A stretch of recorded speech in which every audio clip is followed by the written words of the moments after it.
শহীদ ওসমান হাদিকে যারা খুন করেছে, এই খুনের যারা পরিকল্পনা করেছে, খুনে যারা সহায়তা করেছে এবং এখন পর্যন্ত খুনিদেরকে যারা আশ্রয় প্রশ্রয় দিয়ে লালন পালন করার চেষ্টা করছে, তাদেরকে অতি দ্রুত বিচারের মুখোমুখি করা হোক।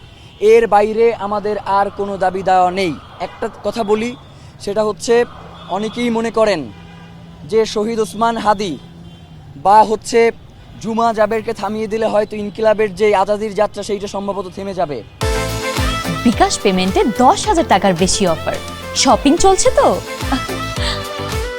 আপনাদেরকে একদম এই সরাসরি একটা ঘোষণা দিয়ে দিলাম, আপনারা পারলে ইনকিলাব মঞ্চের এই যাত্রাকে থামিয়ে দেখান, পারলে এটা থামিয়ে দেখান। একটা ঘোষণা দিয়ে যাই, ইনকিলাব মঞ্চ আগে যেই পরিমাণ কাজ করছে তার থেকে শতগুণ বেশি শক্তি নিয়ে, শতগুণ বেশি সাহস নিয়ে আগামীর দিনের রাজপথে তার দায়িত্ব পালন করবে।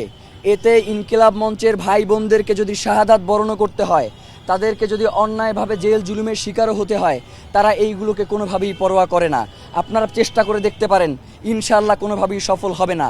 বাংলাদেশে যে ইনসাফের লড়াই শুরু হয়েছে, বাংলাদেশে যে আজাদির লড়াই শুরু হয়েছে, বাংলাদেশের স্বাধীনতা সার্বভৌমত্ব রক্ষার যেই আন্দোলন শুরু হয়েছে, সীমান্ত সুরক্ষার ব্যাপারে বাংলাদেশের জনগণ যেভাবে সমস্বরে আওয়াজ উঠাচ্ছে, সেইগুলোকে কোনোভাবেই আধিপত্যবাদ দিয়ে রুখে দাঁড়ানো যাবে না।